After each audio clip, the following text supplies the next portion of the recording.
Assalamualaikum warahmatullahi wabarakatuh. Di sini kami dari kelompok 8 akan mempresentasikan tentang analisis butir soal. Yang pertama yaitu apa itu analisis butir soal? Analisis butir soal merupakan segala upaya yang dilakukan untuk mengetahui kualitas baik atau buruknya butir soal dalam suatu tes dengan cara menghitung daya pembeda, tingkat kesukaran, tingkat homogenitas, dan berfungsi pengecoh dalam setiap butir soal. Tujuan dari menganalisis butir soal tersebut adalah untuk mengetahui bagaimana kualitas soal yang telah dibuat. Jadi kita bisa mengetahui bagaimana baik buruknya soal tersebut, dan juga untuk menentukan apakah butir soal tersebut bermutu dan berkualitas sebelum digunakan. Jadi sebelum diujikan kepada peserta didik, kita harus menguji terlebih dahulu bagaimana apakah sudah bermutu dan berkualitas apa belum, seperti itu. Nah, adapun jenis analisis butir soal yang pertama yaitu teknik analisis secara kualitatif. Nah, di sini teknik analisis secara kualitatif dilakukan berdasarkan kaidah penulisan tes yang meliputi tes tertulis, perbuatan, dan juga sikap. Adapun teknik yang dapat digunakan untuk menganalisis butir soal itu ada dua, yaitu teknik moderator dan teknik panel. Nah, di sini teknik moderator yaitu teknik yang menganalisis dengan cara berdiskusi, di mana ada satu orang sebagai pencegah atau penengah. Nah, teknik ini dilakukan dengan cara mendiskusikan setiap butir soal bersama-sama dengan beberapa ahli seperti guru yang mengerjakan materi, ahli materi, penyusun, dan pengembang kurikulum. Sedangkan teknik panel yaitu teknik menganalisis butir soal berdasarkan kaidah penulisan soal. Kaidah penulisan ini meliputi materi, konstruksi, bahasa atau budaya, kebenaran kunci jawaban, dan pedoman penskoran. Nah, untuk selanjutnya, contoh format analisis butir soal secara kualitatif. Nah, untuk menguji butir-butir soal ini, kita harus bisa menganalisisnya terlebih dahulu apakah sudah mencapai kualitas atau sudah bermutu apa belum. Nah, di sini dengan cara yaitu yang pertama, analisis setiap butir soal itu sesuai dengan isi format yang sudah tertera. Jadi apakah sudah sesuai dengan format yang sudah disediakan, seperti itu ya. Nah, untuk yang kedua, bisa diberikan tanda centang pada kolom nomor yang ditelaah jika sudah sesuai dengan kriteria. Jadi setiap nomor soalnya itu tadi bisa dicentang apakah sudah sesuai dengan kriteria, seperti itu. Nah, jika tidak sesuai dengan kriteria maka bisa diberi tanda dengan strip, seperti itu. Dan ini contohnya seperti ini. Jika yang pertama itu pilihan ganda. Nah, bentuk pilihan gandanya itu seperti apa? Apakah sudah sesuai misal soal nomor 1 soalnya sesuai dengan indikator apa belum? Jika sudah bisa dicentang, seperti itu. Nah, distraktornya berfungsi apa belum? Nah, nanti distraktor akan dibahas di bawahnya ya. Nanti kalau sudah sesuai bisa dicentang. Nah, hanya ada satu jawaban yang paling tepat. Nah, ini juga bisa dicentang seperti ini, dan seterusnya ya. Seperti ini. Nah, ini sampai ke bahasa dan budaya. Seperti ini. Bisa dilihat ya. Ini butir soal menggunakan bahasa yang baku, seperti itu. Nah, ada pula yang selanjutnya yaitu teknik analisis kuantitatif. Nah, teknik analisis secara kuantitatif yaitu analisis butir soal yang dilakukan pada data empirik dari soal yang bersangkutan, di mana data empirik ini didapatkan dari soal yang telah diujikan atau hasil yang telah diperoleh dari pengujian soal. Terdapat dua pendekatan dalam menganalisis butir soal secara kuantitatif, yaitu analisis soal menggunakan pendekatan klasik dan modern. Yang pendekatan klasik itu menganalisis atau menelaah butir soal melalui informasi dari jawaban tes dari peserta didik, sedangkan yang modern itu penelaahan butir soal dengan menggunakan item response theory atau IRT. Jadi menggunakan IRT ini atau teori jawaban butir soal. Seperti itu. Untuk yang secara kualitatif ya. Nah, untuk selanjutnya yaitu tingkat kesukaran. Nah, tingkat kesukaran ini merupakan suatu level kesulitan pada setiap butir soal yang tidak terlalu sulit dan tidak terlalu mudah, sehingga mampu membuat setiap butir soal itu berkualitas dan bermutu. Jadi kita tidak membuat soal itu yang terlalu mudah dan terlalu sulit. Jadi peserta didik itu bisa menjawab dengan benar dan dengan tepat, seperti itu. Bilangan yang menyatakan tingkat kesulitan dan juga tingkat kemudahan suatu butir soal disebut dengan indeks kesukaran. Jadi, besarnya suatu indeks kesukaran berkisar antara 0,00 sampai dengan 1. Kisaran angka tersebut atau indeks kesukaran menunjukkan taraf kesukaran sebuah soal. Nah, berikut fungsi untuk mencari P. Nah, P itu proporsi ya. P-nya itu proporsi.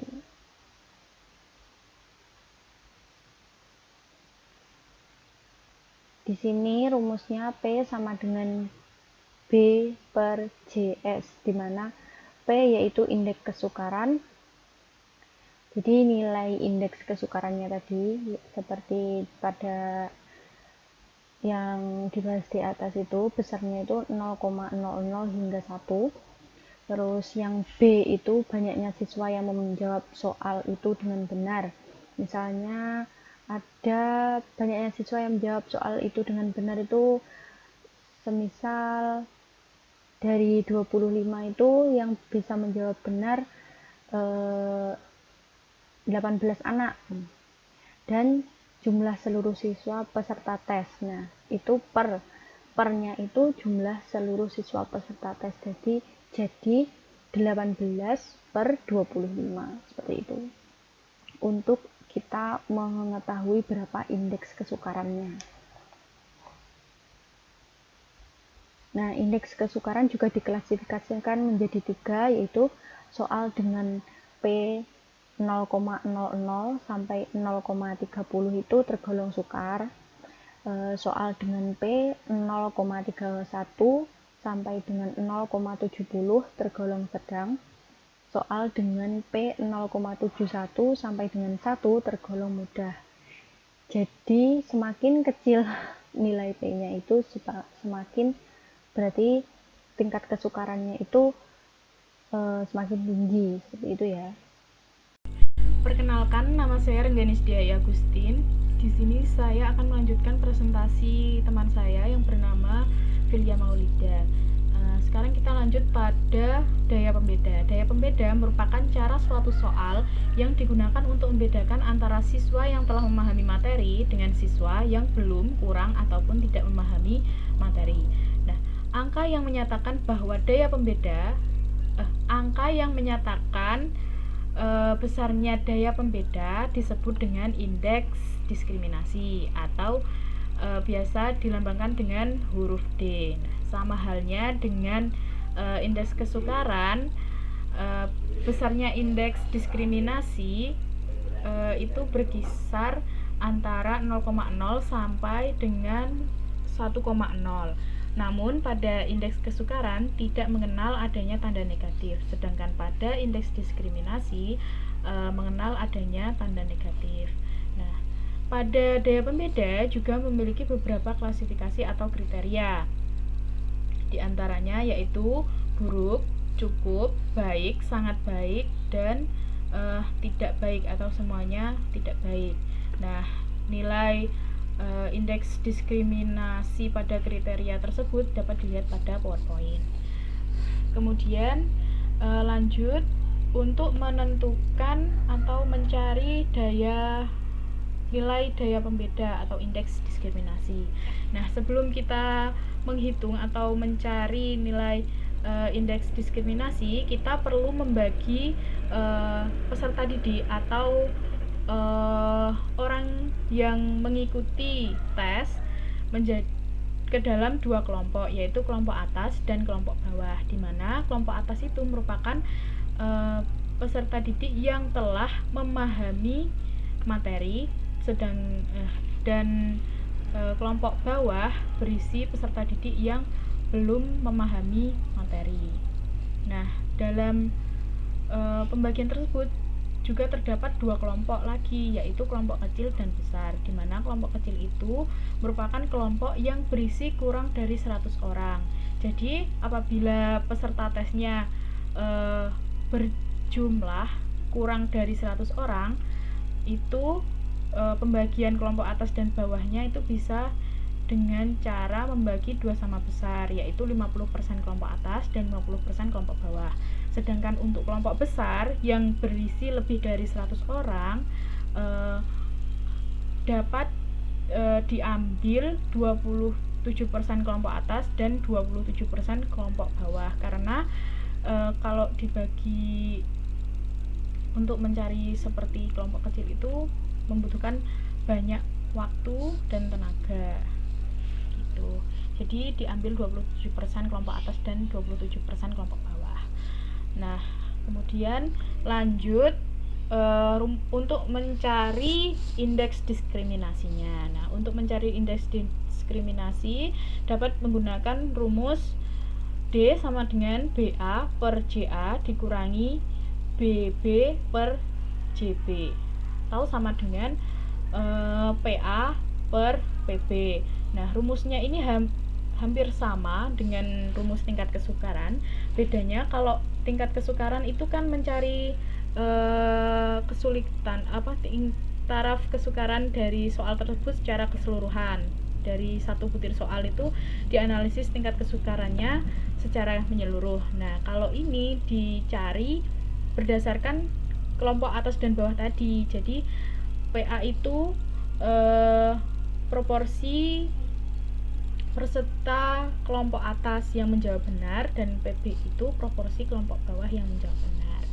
Nah, kemudian lanjut untuk mencari fungsi distraktor. Nah, distraktor atau pengecoh merupakan salah satu komponen yang terdapat dalam sebuah soal. Distraktor ini biasanya terdapat dalam soal multiple choice atau pilihan ganda. Distraktor ini biasanya terletak pada opsi jawaban yang difungsikan untuk mengecoh peserta didik atau pengikut tes. Nah, keberfungsian distraktor dapat dihitung menggunakan rumus sebagai berikut, yaitu ED sama dengan jumlah testi yang memilih opsi per jumlah seluruh testi dikali 100%, dengan ED merupakan efektivitas distraktor dan testi adalah orang atau peserta didik yang mengikuti tes. Nah, di fungsi distraktor ini juga memiliki kriteria atau kategori, di mana fungsi distraktor itu dikatakan baik ketika jumlah peserta didik yang memilih jawaban pengecoh itu lebih lebih besar dari sama dengan 5%. Sedangkan distraktor itu dikatakan tidak baik atau ditolak ketika jumlah peserta didik yang memilih jawaban pengecoh itu kurang dari 5%. Nah, sekarang kita akan lanjut pada penerapan dalam pembuatan butir soal. Nah, penerapan dalam pembuatan butir soal ini kami lebih kepada penerapan pembuatan butir soal secara kuantitatif, yaitu yang dianalisis hasil empiriknya atau hasil jawaban dari peserta didik yang mengikuti tes. Nah, seperti dalam PowerPoint telah disuguhkan ini tabel di mana tabel tersebut berisi lembar hasil jawaban dari peserta didik yang telah mengikuti tes. Nah, jumlah dari peserta didik yang mengikuti tes sebanyak 16 anak dan soal yang diujikan itu 5 soal. Nah, di sini kami tidak akan menganalisis kelima butir soal tersebut, namun kami akan menganalisis soal yang dominan saja, yaitu dominan yang paling banyak jawaban benar pada soal tersebut dan paling banyak soal yang jawabannya salah. Nah, di tabel juga disebutkan bahwa di tabel itu kan juga terdapat angka 1 dan 0. Nah, angka 1 dan 0 itu berarti keterangannya angka 1 itu merupakan soal yang bernilai benar atau jawaban soalnya itu benar dan 0 itu jawaban soalnya salah. Nah, kemudian yang pertama kita akan mencari tingkat kesukaran dari soal tadi. Nah, tadi kan kita akan menganalisis soal yang paling banyak dijawab benar dan paling banyak dijawab salah. Nah, soal tersebut adalah soal nomor 1 dan nomor 4. Nah, di mana kita akan mencari tingkat kesukaran dari soal tersebut menggunakan rumus P sama dengan B per JS. Nah, untuk soal nomor 1 itu dapat dimasukkan bahwa dimasukkan B-nya 2 dan JS-nya 16. Jadi 2 per 16 hasilnya 0,1. Dan soal nomor 4 itu B-nya 15 dan JS-nya 16 dan hasilnya 0,97. Setelah itu kita dapat menyimpulkan bahwa soal nomor 1 itu termasuk ke dalam golongan soal yang sukar dengan indeks kesukaran 0,1 dan soal nomor 4 itu merupakan soal yang tergolong dalam soal mudah dengan indeks kesukaran 0,97. Nah, kesimpulan ini dapat dilihat pada tabel kriteria ini. Sekarang lanjut untuk mencari daya pembeda. Nah, kan tadi sudah dijelaskan bahwa untuk mencari daya pembeda kita harus membagi peserta didik dalam 2 kelompok, yaitu kelompok atas dan kelompok bawah. Jadi kita cari dulu kelompok atas dan kelompok bawahnya. Karena peserta tes yang mengikuti tes itu berjumlah 16 orang, jadi dibagi 2 sama rata, yaitu dibagi 50% kelompok atas dan 50% kelompok bawah sesuai skornya. Nah, sekarang masuk ke dalam rumusnya. Nah, untuk mencari nilai diskriminasi menggunakan rumus D sama dengan BA per JA min BB per JB atau sama dengan PA min PB. Nah, untuk mencari nilai diskriminasi pada soal nomor 1 yaitu mencari PA-nya dulu. Nah, kan tadi yang jawaban peserta didik yang menjawab benar itu hanya 2 orang dan jumlah keseluruhan yang ikut tes pada kelompok atas itu kan 8 orang, jadi 2 per 8. Kemudian mencari PB nya kan 0, kelompok bawahnya kan 0. jawaban salah, mohon maaf, jawaban salahnya 0. Jadi BB per JB 0 per 8 kan 0. Jadi D nya PA min PB sama dengan 0,25 dikurangi 0, hasilnya 0,25. Begitupun pada soal nomor 4, sama, carinya sama. Jadi dilihat dulu pada tabel. Nah, kemudian dapat disimpulkan bahwa daya pembeda pada soal nomor 1 itu cukup baik karena nilai indeksnya karena nilai indeksnya sebesar 0,25. Sedangkan daya pembeda pada soal nomor 4 itu dikategorikan pada kategori buruk karena nilai indeksnya sebesar 0,125. Dan sekarang lanjut ke yang terakhir, yaitu mencari keberfungsian distraktor. Tadi sudah dijelaskan bahwa distraktor itu biasanya terdapat pada soal multiple choice bagian opsi jawaban atau sebaran jawaban. Nah, itu sudah disuguhkan tabel yang berisi opsi jawaban dan jawaban yang benar serta peserta didik yang menjawab benar dan salah pada opsi jawaban tersebut. Nah, untuk menghitung keberfungsian, untuk mencari keberfungsian distraktor itu menggunakan rumus ED sama dengan jumlah testi yang memilih opsi per jumlah seluruh testi dikali 100%. Nah, ini yang akan dianalisis. Nah, menganalisis fungsi distraktor pada soal nomor 1 dengan jawaban benar itu ada di kolom C, opsi C, dan pengecohnya berada di opsi A, B, dan D. Nah, itu dikali dimasukkan. Siswa yang menjawab pengecoh A itu sebanyak 7 orang dibagi jumlah keseluruhan siswa yang mengikuti tes, berarti 7 per 16 dikali 100%, hasilnya 43,75%. Begitupun seterusnya. Nah, kemudian yang soal nomor 4 itu jawaban yang benar itu terdapat pada opsi jawaban B. Nah, fungsi karena soal opsi jawaban C dan D itu nggak ada yang memilih, jadi nggak usah dihitung. Yang dihitung hanya yang A dengan satu pemilih jawaban, yaitu 1 per 16 kali 100% sama dengan 6,25%. Nah,